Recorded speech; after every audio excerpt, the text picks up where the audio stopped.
खोट्या आशेवर ठेवायचो नाही. तेच बरं आहे. अरे केस सोपी नाही बाबा.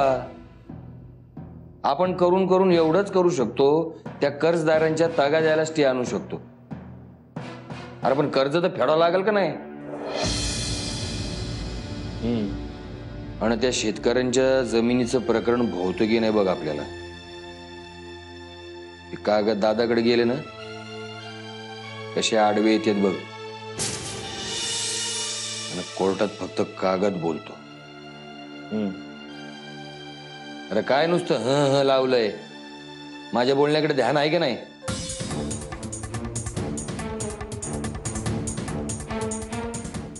मल्हार,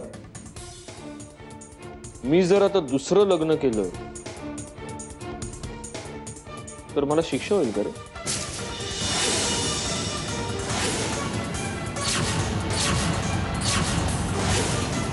अरे तू काय बोलतोय? तुझं तुला तरी कळतंय का? हा, या सगळ्या राट गाड्यात तुला दुसऱ्या लग्नाची हौस आली. मस्करी मस्करी केली. गंमत. सत्यजित मुधोळकरांना गंमत पहिल्यांदाच बघतोय. मी हा विचार करत होतो की एखाद्या मल्टीमिलियनर बापाची पोरगी किंवा एखादी गर्भ श्रीमंत विधवा यांच्याशी जर लग्न केलं तर मी या सगळ्या परिस्थितीतून, या सगळ्या कर्जातून अलगद बाहेर पडेल, नाही का? अरे गमतीत का असं ना, पण हा असा विचार. अरे विचार कसला पळवाटे ही मुधोळकर. बरं मरू दे, आपण कुठल्या तरी महत्वाच्या विषयावर बोलत होतो, ते बोला. महत्वाच्या विषयावर आपण आता बोलणार आहोत, कारण आता आलेले आहेत आमचे पार्टनर विहंगराव भोसले. अरे मी ओळखतोय की आज मी. नाही मल्हार, तू जो ओळखत होतास तो विहंग वेगळा. आता यांची नव्यानं ओळख करून द्यायला हवी. हे माझे पार्टनर विहंग भोसले आता सध्या आपल्यावर जी परिस्थिती ओढवलेली आहे त्याचे हेच करता धरता. तू म्हणालास ना मगाशी ते कागद कोर्टात आडवे येणार आहेत आपल्याला, ते दादा होळकरांपर्यंत पोहोचवण्याचं महान कार्य यांनीच तर केलंय. यांच्यामुळेच हा दिवस दिसतोय आज. मी पुन्हा पुन्हा तेच सांगतो की त्या पेपरशी माझा काही एक संबंध नाहीये. पण काय ना, समोरच्या आणि जवळच्या माणसावर विश्वासच ठेवायचा नाहीये अशी शपथच याने घेतली म्हटल्यावर मी तरी काय बोलणार ना. कसं आहे विहंग, जे सत्य आहे त्याच्यावरच विश्वास ठेवायचा हा प्रॉब्लेम आहे माझा. नाही, सत्य काय ते समजून न घेता विश्वास ठेवतोस ना, हा तुझा प्रॉब्लेम.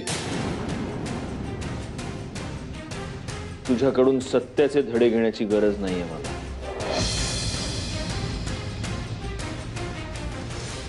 फक्त जे पैसे तू कंपनीतून उचललेस ते परत कधी करणार आहेस तेवढंच सांग. 10 लाख रुपयांचा चेक मी कालच देऊन गेलोय. उरलेले 15,60,300 रुपये 2 दिवसात देऊन टाकेन आणि बाकीचे नंतर बघू. नंतर नंतर म्हणजे कधी?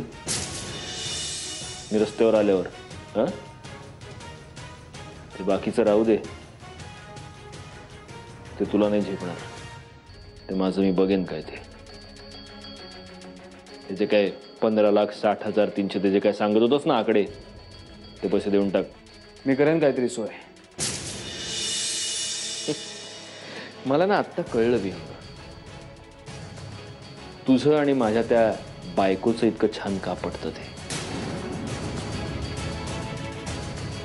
हवेत बाता मारण्याच्या बाबतीत तुम्ही दोघंही एक्सपर्ट आहात. ती पण परवा असंच काहीतरी सांगत होती मला. तुम्ही काळजी नका करू, मी आहे तुमच्या सोबत. ती काय करणार आहे सोबत राहून? तुम्ही दोघं सोबत आहात म्हणून तर आज हे दिवस दिसत आहेत मला. तुझं महत्वाचं काम संपलं असेल तर मी निघू का? अरे हो, तुला तुझ्या बायकोला घेऊन देवदर्शनाला जायचं नाही का? नाही, पण नाही, त्याच्या आधी मला एक अत्यंत महत्वाची गोष्ट तुला सांगायची आहे. बोला. कसं आहे विहंग, माझी ही एवढी मोठी फसवणूक करून तू या सगळ्यातून सहज सुटशील असं तुला कदाचित वाटलं असेल,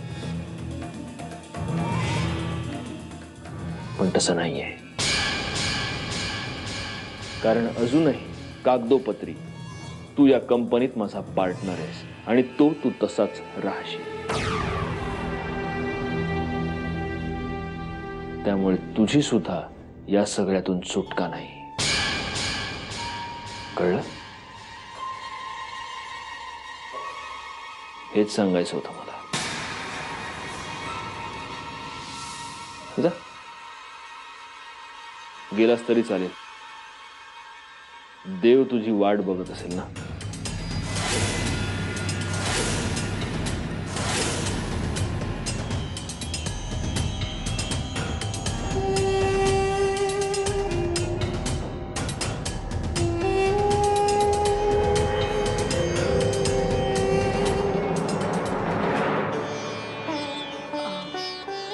आई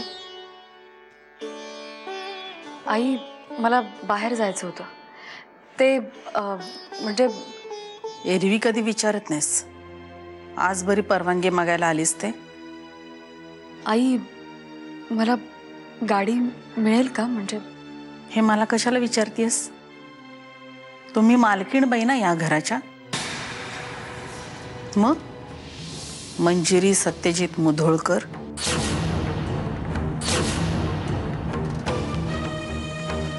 आई प्लीज, निदान आता तरी हा मुद्दा सोडा. कसा काय सोडणार? कदाचित यापुढे कायमचा डोक्यावर बसणार आहे तो. सत्यजित काय तुला सोडायला तयार नाही. तू हे घर आणि हा ऐशो आराम सोडायला तयार नाहीस. मग काय करणार? तुम्ही मालकीण बाई ना, नुसत्या बघत बसणार तुम्ही बसून. तुम्ही असं कितीही म्हणालात ना तरी तुम्हाला माहितीये माझ्या मनात असं काहीच नाही.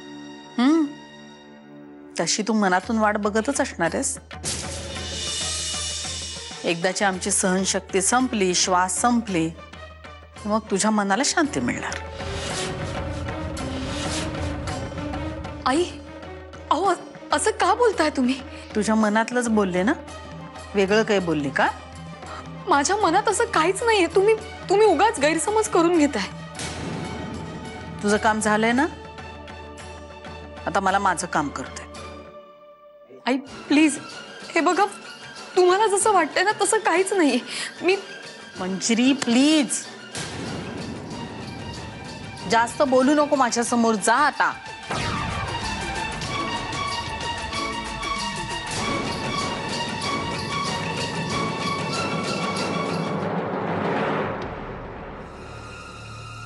लिहू का? सत्य, एक सांगायचं होतं. तुला माणसाने ओळखते, मला येते.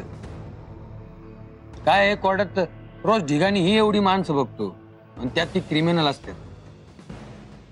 मुद्द्याचं तुम्हाला हे समजा रामायण सांगितलं, पण ते ऐकून मला असं नाही वाटत की तो विहंग तुला दागा देऊन त्या दादा होळकरला ते जमिनीचे पेपर नेऊन देईल म्हणून. मल्हार,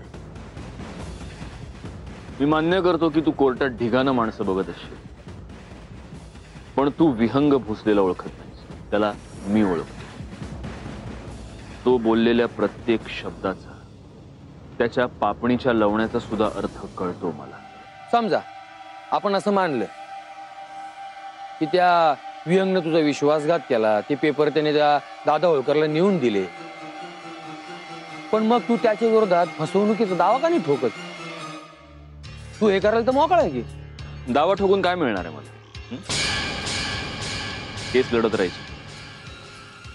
मला होणारा त्रास, त्यानं माझी केलेली फसवणूक, याची भरपाई कशी होणार?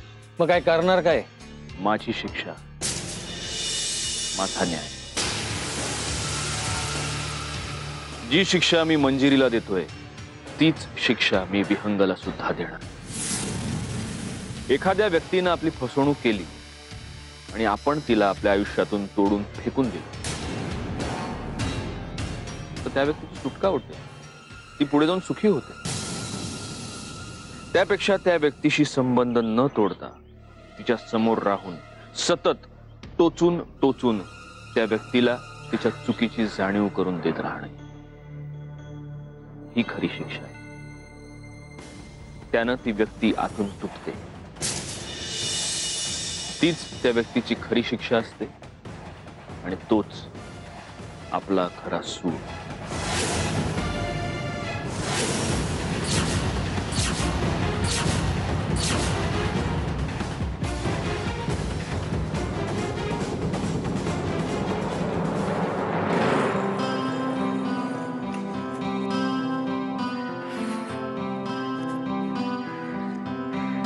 अरे हे ड्रायव्हर दादा कुठे गेले?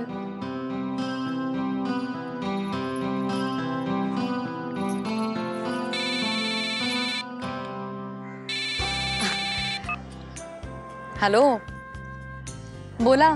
मधुरा भोसले मॅडम. काय मोठ्या बहिणीची आठवण वगैरे येत नाही वाटतं तुला? लग्न झालं म्हणजे आपला नवरा आणि आपण, बस एवढंच ना? ताई तू पण काय ग लगेच चेष्टा करायला लागलीस ना? अरे बाप रे, म्हणजे आता आम्ही चेष्टा सुद्धा नाही करायची तुझी? बरोबर आहे बाबा. आता लग्नानंतर चेष्टा करायचा हक्क फक्त एका माणसाला आहे, नाही का? विसरलोच होतो आम्ही. दी प्लीज बघ, नाही तर मी फोन ठेवून दे ना. अरे आता एवढ्या गोष्टींनी राग यायला लागलाय तुला? असं म्हणतात ना, लग्नानंतर माणसं बदलतात. करेक्ट आहे, अशीच बदलतात माणसं. अच्छा, लग्नात तुला विहंगाला छळायला नाही मिळालं म्हणून आता तुम्हाला छळतेस? काय करू, लग्नात तुला छळायला मिळालं नाही आणि विहंग भाऊजींनी चान्स नाही दिला मला छळायला, म्हणून आपलं छळते. ए दी, तुला आठवते आपण तुझ्या लग्नात कसली सॉलिड धमाल केली होती? मी जिजूंचे बूट लपवले होते आणि तेव्हा जिजूंनी अख्खी नवी कोरी कार मला गिफ्ट दिली होती, आठवते?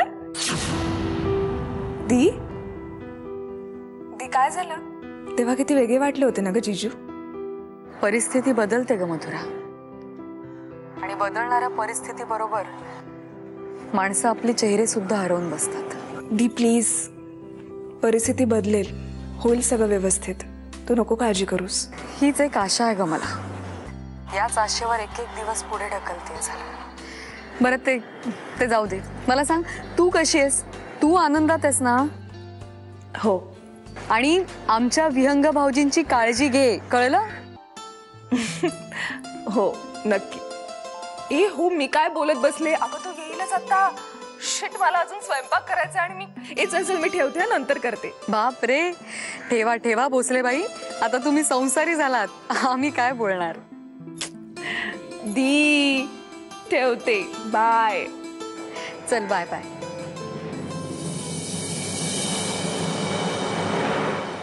वहिनी, अगं गणपती तोंडावर आलाय, अजून काय बी खरेदी केली नाही आपण.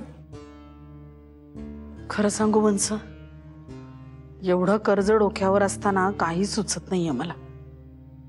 शेवटी त्या गजाननाला चिंता आपली. काय आते, काय गप्पा रंगल्या ती? आम्हा बायकांच्या गप्पा, त्यात काय मोठं. आणि सत्यजित, ऑफिसमध्ये काय चाललंय? नाही म्हणजे कर्जाचं काय, तू काही विचार केलास? आई, तू नको टेन्शन घेऊस, होईल सगळं नीट. आज मी मल्हारला बोलवून घेतलं होतं ऑफिसला. त्या कोर्ट केसचं तोच बघतोय आणि कर्जही फिटेल आपलं. अजिबात काळजी करू नकोस. हाय अंबाबाई, आता तूच काय केलंस तर बघ. अच्छा, म्हणजे माणसं काय कामाचीच नाहीत जणू? हा, अरे तसं नाही, पण या माणसांना आई अंबाबाईच बळ देते ना. आई, चालू द्या तुमच्या गप्पा, मी आलो. अरे चहा तर घेऊन जा. जरा आधी हात तोंड धुवून घेतो. चहा काय, माझी ती बायको देईलच मला. दे की, पण नवऱ्याला चहा द्या, ती हाय का घरात?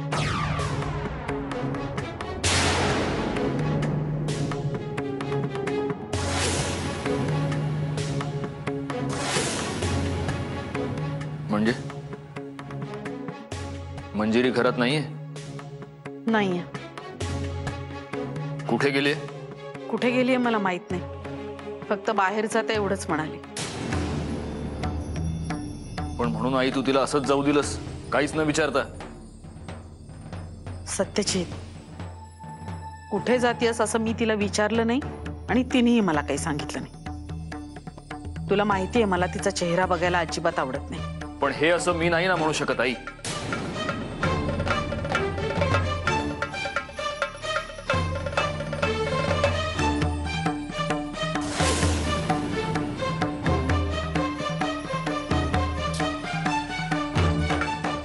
नेमक्या वेळी हिचा फोन कधीच लागत नाही. आलो मी. अरे सत्यजित, तू आल्या आल्या कुठे निघालास बाहेर परत? येतो.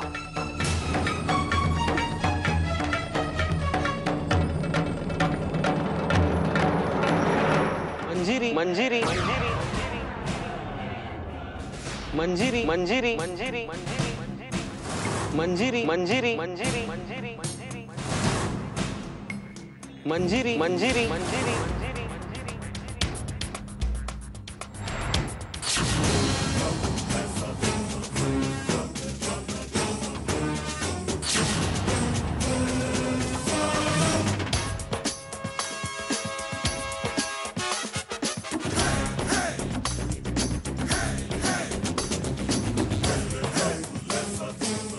मंजिरी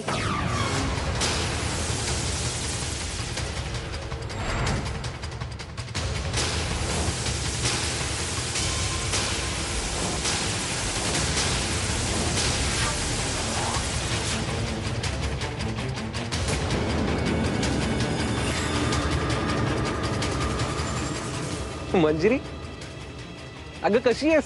हा, किती दिवसांनी पाहतोय मी तुला. हे यु नो व्हॉट, आजच पेपरात माझ्या भविष्यात लिहून आलं होतं, प्रिय व्यक्तीची भेट घडेल. अँड सी, ती घडली. लाज कशी नाही वाटत रे तुला? मंजिरी, अगं लाजायचं काय त्यात? हा, मी प्रेम करतो तुझ्यावर आणि प्रेमामध्ये लाज, लज्जा, शरम, मान, अपमान काही नसतं. चूक बरोबर काही नसतं. प्रेम वेड लागलाय तुला. करेक्ट. तूच ग, तूच अगदी बरोबर ओळखलंस मला. पाहिलंस हे प्रेम बोलतो तुझं माझ्यावर केवढं प्रेम आहे बघितलंस? हे बघ, तुला खूप चांगलं माहितीये की माझं तुझ्यावर कधीच प्रेम नव्हतं. ए मंजिरी, असं नको ना बोलूस तू. असं कसं बोलतेस तू? तुझ्या नवऱ्यानं सत्यजित मुधोळकरनं सुद्धा हे मान्य केलंय म्हटल्यानंतर आम्ही दोघंच्या दोघं कसे चुकीचं असू शकतो? सांग ना. का वागतोस रे तू असा? असा कोणता गुन्हा केलाय मी की तू पुन्हा माझ्या आयुष्यात आलायस? मंजिरी, अगं तुझ्या प्रेमाच्या ओढीने मी इथपर्यंत आलोय. मंजिरी, गेल्या 4 महिन्यात मला आयुष्याने जे रंग दाखवलेत ना, जी काही संकट ओढवली आहेत, या सगळ्यातून फक्त आणि फक्त तुझ्या प्रेमाच्या ताकदीमुळे मी बाहेर पडू शकलो होतो. फक्त तुझ्यामुळे आणि तुझ्यासाठी. बस आज माझ्या समोर आलास ना ते शेवटचं. पुन्हा जर माझ्या समोर आलास ना तर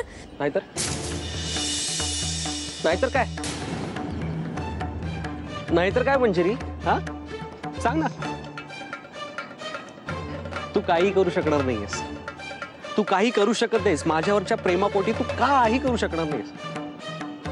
मंजिरी, तुला आठवतंय एकदा तूच मला म्हणाली होतीस की आपण या जगापासून लांब, जमिनीपासून चंद्रापर्यंत एक शिडी लावू आणि अशा ठिकाणी फक्त आणि फक्त आपण दोघंच जाऊ. ती वाक्य नाटकातली होती. हो, पण खरी होती. आणि किती मनापासून बोलली होतीस तू मंजिरी. आठवते तुला? ती वाक्य खरी, तू लिहिलेलं पत्र खरं, तो फोटो खरा. नाटक वगैरे सगळं खोटं होतं ग. बस बंद कर नाहीतर पुन्हा एकदा थोबाड फोडून ठेवीन मी तुझं.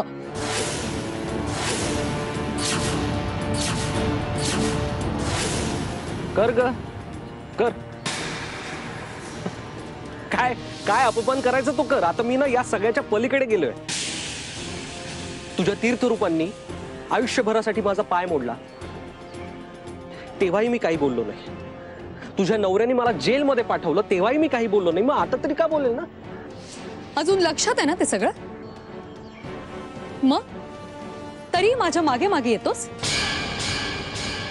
दुसरा पाय नीट ठेवायचा आहे ना. काय मंजुरी? अगं पाय काय जीव सुद्धा द्यायला तयार आहे मी तुझ्यासाठी. मागून तर बघ. मी ना माझं हृदय असं तुझ्या हातात काढून देईन आणि त्यातून सुद्धा फक्त आणि फक्त तुझंच नाव तुला ऐकू येईल. खऱ्या प्रेमाचा आवाज ऐकू येईल तुला.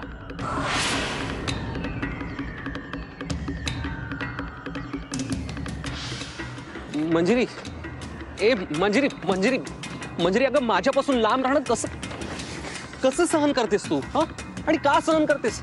हे बघ एकदा का तू स्वतःशीच कबूल केलंस ना की तुझं माझ्यावर प्रेम आहे की मग मग सगळे प्रॉब्लेम्स दूर होतील.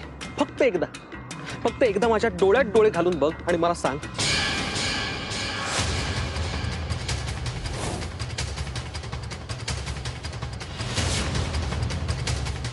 की तू तुझ्या संसारात खरंच सुखी आहेस.